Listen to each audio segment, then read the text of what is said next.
네, 콩기름에 마요네즈까지 우리 물가 얘기를 이렇게 먼저 해봤고 다시 한번 미국 기준금리 얘기로 돌아와서 미국 연방준비제도가 기준금리를 0.75%포인트 올렸습니다. 치솟는 물가를 잡기 위한 강력한 조치로 해석되고 있는데 우리 경제에 미칠 영향, 파장 불가피할 전망입니다. 네, 오늘 새 정부 5년의 경제청사진도 발표됐습니다. 관련 내용 정철진 경제평론가와 자세히 짚어보겠습니다. 어서 오십시오. 네, 안녕하십니까. 네. 네, 자이언트 스텝은 어느 정도 예상이 됐기 때문에 왜 했는지는 좀 많이 얘기를 해봤고 앞으로 얘기를 좀 오늘 할 텐데 결국 세 가지인 것 같습니다. 추가 인상할 것인가, 그리고 한국과 미국의 금리가 역전될 것인가, 그렇다면 또 어떤 영향이 있을 것인가를 오늘 좀 들여다볼 텐데 자 먼저 28년 만에 조치한 자이언트 스텝 어떤 의미가 있습니까? 이례적인 거죠? 그렇습니다. 굉장히 이례적인 것이고요. 불과 지난주였었죠. 미국의 5월 소비자 물가 상승률이 발표되기 전까지만 해도 네. 0.5%포인트 인상 정도로 그냥 다 합의가 돼 있었습니다. 그러나 여러분도 우리가 또 지난주에 봤었죠. 8.6%가 발표되자마자 이래서는 안 된다는 또 여론도 비등했었고요. 네. 그때부터 자이언트 스텝, 이 0.75%포인트 인상의 가능성이 높아졌고 당장 어제 아침에 제가 페드워치에 들어갔을 때는 99%였습니다. 그러니까 0.75는 뭐 거의 기정사실화 됐었고 네. 실제적으로 그게 단행이 됐던 거고요. 중요한 건 이제 다음 달 이제 7월이죠. 어떻게 할 네. 것인가. 그리고 연말까지의 궤도를 이야기했었는데 실은 제롬 파월 연준 의장의 의지가 굉장히 확고하더라고요. 예. 이제 뭐 여러 가지 쳐다보지 않겠다. 물가 잡는 거 하나만 보겠다라고 하고 당장 다음 달에도 0.75% 포인트 인상의 가능성이 높고 못해도 0.5%포인트다. 뭐 이렇게 네, 암시를 지금 했습니다. 평론가님 옆으로 한미 기준금리 추이 나가고 있는데 지금 보면 2020년 3월부터는 쭉 제로금리였어요. 네. 제로금리 시대를 마감하고 지난달에 빅스텝이 22년 만에 있었고 네. 이번에 초고속 금리 인상 카드까지 한번 확인하시면서 설명을 들어보시면 어떨까 합니다. 네. 예, 뭐 제롬 파월 의장 앞으로도 지속적인 금리 인상 적절할 것이다 하면서 강한 의지 표출하기도 했었는데 네. 네. 이렇게 또 앞서 불확실성이 조금 해소되는 부분이 있다 보니까 반등장을 연출했거든요. 네. 주식시장 흐름은 어떻습니까?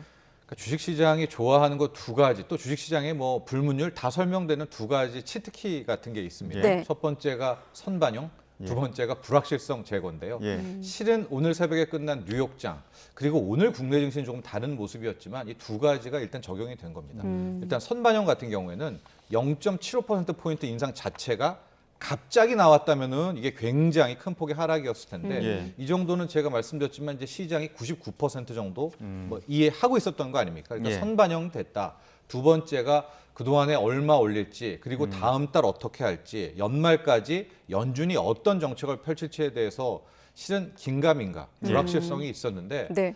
실은 아주 명확하게 이야기를 해버렸거든요. 이제 예. 긴축으로 가겠다라고. 그러니까 그런 불확실성 제거 때문에 뉴욕 증시는 급반등에 성공을 했으나 오늘 우리 증시를 좀 보면은요. 네. 급등으로 출발했다가 상승폭을 거의 다 이 날린 채 그냥 예. 뭐 소폭 반등의 끝이 났거든요. 네. 이런 것을 본다면 아직까지 뭐 주식시장이 바닥을 찍었다라든가 뭐 여기서부터 새로운 뭐 희망을 본다거나 하는 것은 조금 섣부르지 않을까 이렇게 보고 있습니다. 그러면 당장 단기적으로는 불확실성을 해소했다고 볼 수 있겠습니다만 장기적으로 볼 땐 그렇지 않을 수도 있다라고 보시는 거군요. 그렇죠. 그러니까 적어도 한 가지는 봐야 시장이 좀 다시 뭐 제대로 된 상승다운 상승을 할 텐데 네. 물가가 꺾여야 됩니다. 예. 지금 8.6이 나왔잖아요. 네. 그 전전달 8.5가 나오고 그 다음 달 8.3이 나왔을 때 그만큼 떨어졌을 때도 정점을 찍었다, 피크아웃이다라고 해서 주식이 조금 꿈틀댔다가 네. 이번에 8.6% 소비자 물가 상승률이 나오면서 완전히 물가 상승이 압도를 해버린 거거든요. 예. 그러니까 이런 것을 한번 경험해 봤기 때문에 이제 주식시장은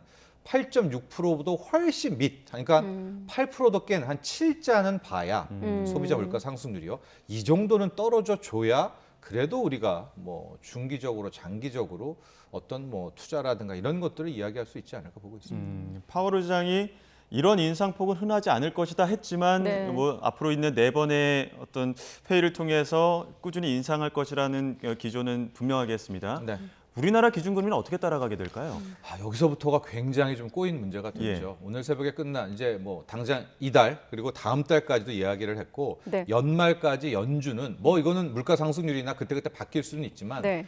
지금 3.4%라는 예.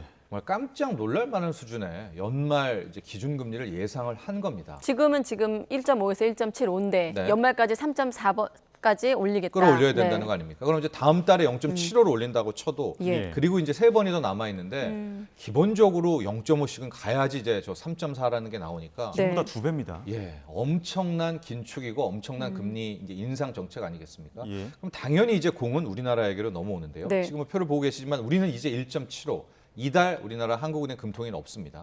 그리고 이제 다음 달부터 4번이 남아 있는 건데 미국이 3.4라면 우리도 앞자리가 3이 돼야 될 것 같은데요. 예.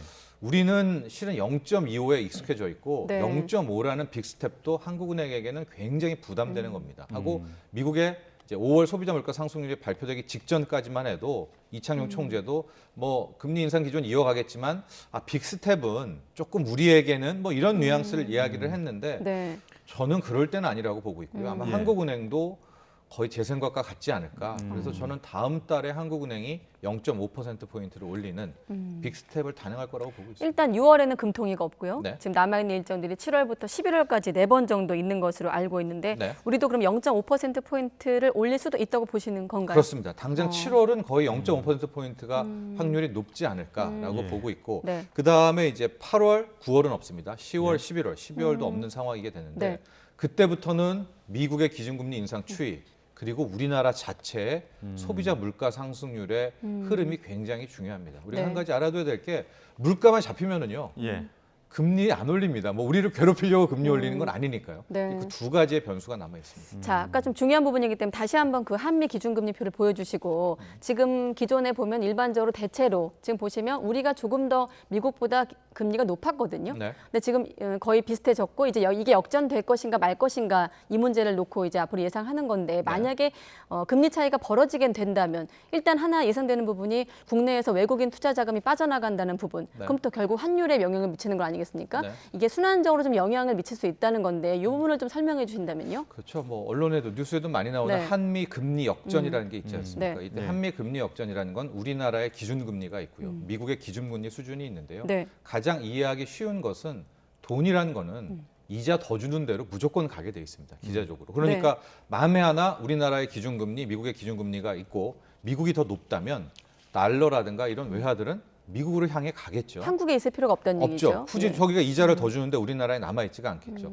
그럼 달러가 빠져나갑니다. 네. 여기까지는 뭐 그렇다고 쳐요. 근데 달러가 빠져나가면 실은 원화가 약세로 가게 되는 이제 원달러 환율이 오르게 됩니다. 네. 왜냐하면 이제 달러가 부족해지는 거니까요. 원화 약세가 되면 여기까지도 뭐 그렇다 쳐요. 그럴 수가 없는 것이 지금의 인플레이션의 핵심은 이제 원자재발 인플레이션이 굉장히 크잖아요. 네. 그러니까 우리는 뭐 원자재가 안 나니까 뭐든 뭐 가스든 석유든 사와야 되는데 원화가 약세면 수입 물가가 또 엄청 오르게 되겠죠. 네. 그렇죠. 그럼 우리의 인플레이션은 더 높아지겠죠. 그럼 한국은행은 또 더 기준금리를 기준을 더 오를 강하게 거죠. 높여야 되겠죠. 경기는 더 침체되겠죠. 나빠지게 되겠죠. 그러니까 오히려 지금 한국은행이 머뭇머뭇하지 말고 하고 우리가 뭐 이런 얘기도 있었어요. 금리 역전이 되더라도 네. 우리나라의 외환 보유가 튼튼하고 뭐 원화의 위상도 높아지고 괜찮다 하지만 최근의 흐름 보십시오. 외국인들이 주식만 팔아도요. 매일 주식만 팔아도 지금 원달러 환율이 1280원, 1290원입니다. 네. 아직까지는 흔들리고 있기 때문에 이 한미 금리 역전으로 우리가 적어도 미국의 기준금리와 같거나 높아야 된다라는 것은 또 한번 확인을 할 수가 있었거든요. 네. 예. 특히 최근에 수출이 너무 안 좋기 때문에 이 외환 환율은 계속 또 요동칠 수가 있습니다. 한 가지만 더 여쭤보면 미국도 지금 경기는 위축되겠지만 인플레는 잡아야겠다 이렇게 보고 있지 않습니까? 네. 우리와 미국이 다릅니다만 우리는 어떤 판단을 좀 했다고 보십니까? 좀 간략히 요약한다면요. 우리도 네. 따라야 된다고 봅니다. 이게 두 마리의 토끼를 잡을 수는 없고요. 예. 미국 같은 경우에도 그동안에 왜 기회를 놓쳤느냐. 주식시장도 좀 보호해야 되겠는데 경기도 좀 봐야 되겠는데 이런 눈치를 보다가 네. 애써 물가 상승을 외면한 것이고요. 예. 이제서야 물가 잡겠다는 의지를 보였기 때문에 한국은행도 이제 뭐 딴 거 볼 필요 없습니다. 우리도 물가 잡겠다. 예. 여기에 초점을 맞춰야 될 것 같습니다. 네. 그러다 보면 국내 부작용도 좀 우려되는 부분들도 있을 텐데 특히나 지금 13년 만에 처음으로 주택담보대출 7% 금리 등장했다고 합니다. 서민들 이자 부담은 커질 수밖에 없겠죠. 그렇죠. 커질 수밖에 없습니다. 뭐 이거는 예상도 했던 것이고요. 그동안에 좀 뭐 기준금리를 못 올릴 거야, 덜 올릴 거야 했는데 이제는 완전히 이제 임계점을 넘어선 것이고요. 예. 네. 고정금리 같은 경우에요. 오늘자로 좀 보니까 우리나라의 고정금리는 뭐 완전 고정금리는 아닙니다. 5년간 고정으로 갔다가 다시 뭐 고정이냐 변동이냐 예. 판단하는 건데 상단선이 7자가 나왔습니다. 고정금리도. 예, 고정금리에서. 그렇다면은 만에 하나 우리의 기준금리가 뭐 꼭 네. 그렇다는 건 아니겠지만은요.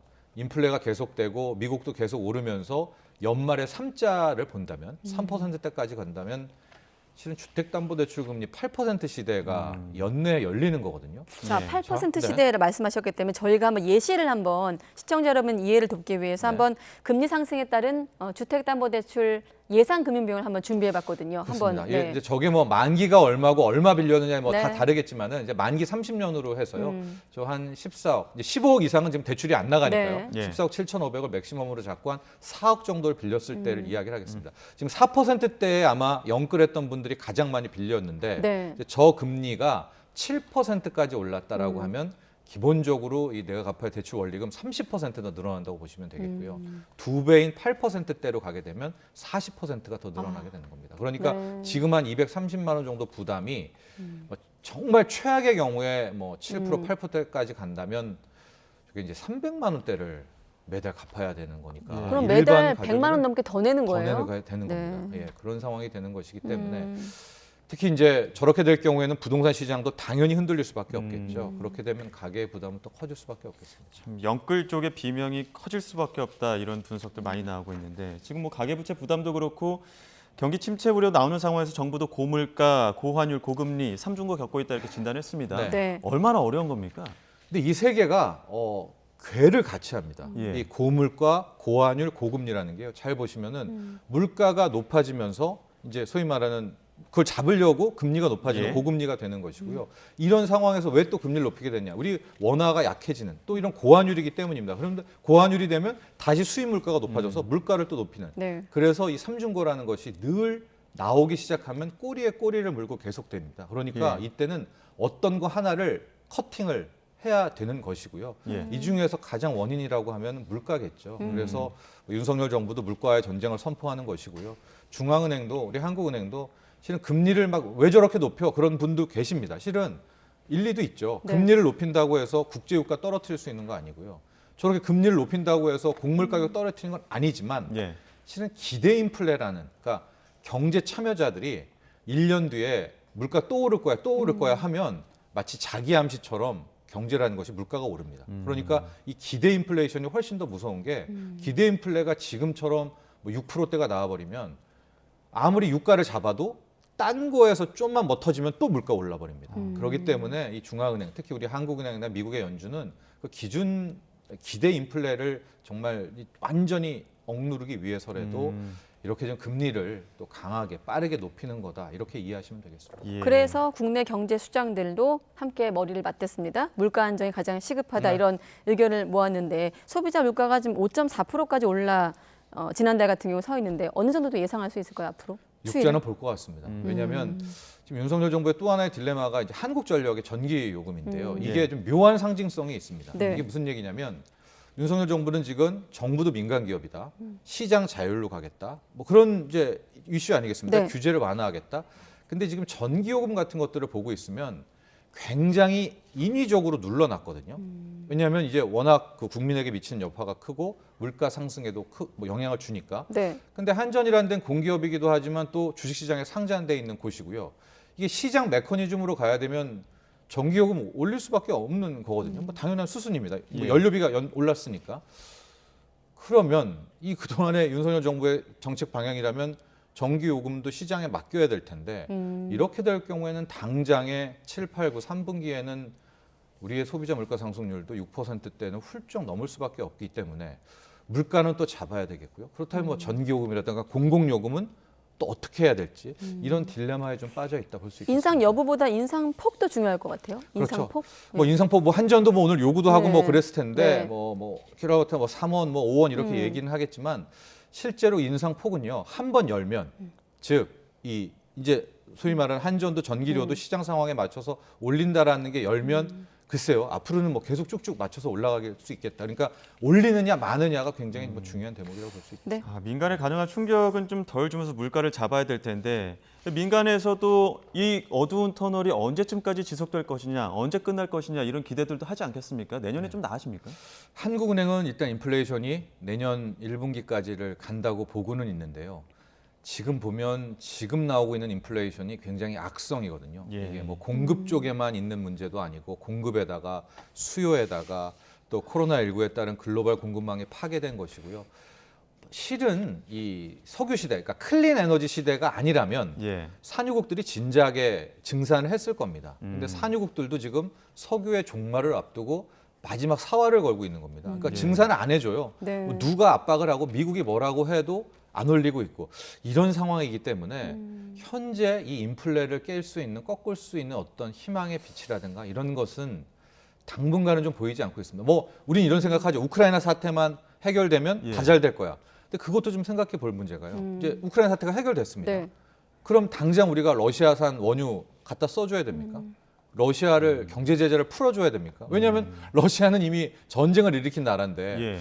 이제 그런 거에 대한 처분도 굉장히 모호해지는 거 아니겠습니까? 예. 그래서 인플레가 당장 꺾일 거야라는 것을 보다 실질적으로 뭐래도 하나 좀 하락의 조짐을 좀 확인해야 되겠다. 저는 하나만 꼽자면 국제유가입니다. 국제유가가 일단 WTI 기준 배럴당 $100 밑으로 내려와 줘야 아 이제 좀 물가 잡혔네. 금리 상승도 덜하겠네. 네. 뭐 이런 걸 이해할 수 있지 않을까 보고 있습니다. 국제 유가도 확인해 봐야 되고 앞서 미국에서 6자를 봐야 된다고 하셨나요? 근데 7자요. 7자였나요? 소비자 물가 상승은 7%. 7자 이런 것 좀 기억해야 될 것 같은데 네. 끝으로 아마 이 질문이 제일 좀 어려운 질문이 아닐까 싶은데 우리가 그 코로나 팬데믹 겪으면서 네. 제로금리 시대를 또 겪지 않았습니까? 그때는 또 돈이 너무나 시중에 많이 불어나서 유동성이 풀려서 겪은 또 경험도 있는데 네. 지금 이제 그 반대의 상황이에요. 고금리 고물가 시점에서 네. 경제를 바라보는 어떤 뉴스를 바라보는 시점 이런 네. 질문이라고 해야 될까요? 어떻게 보십니까?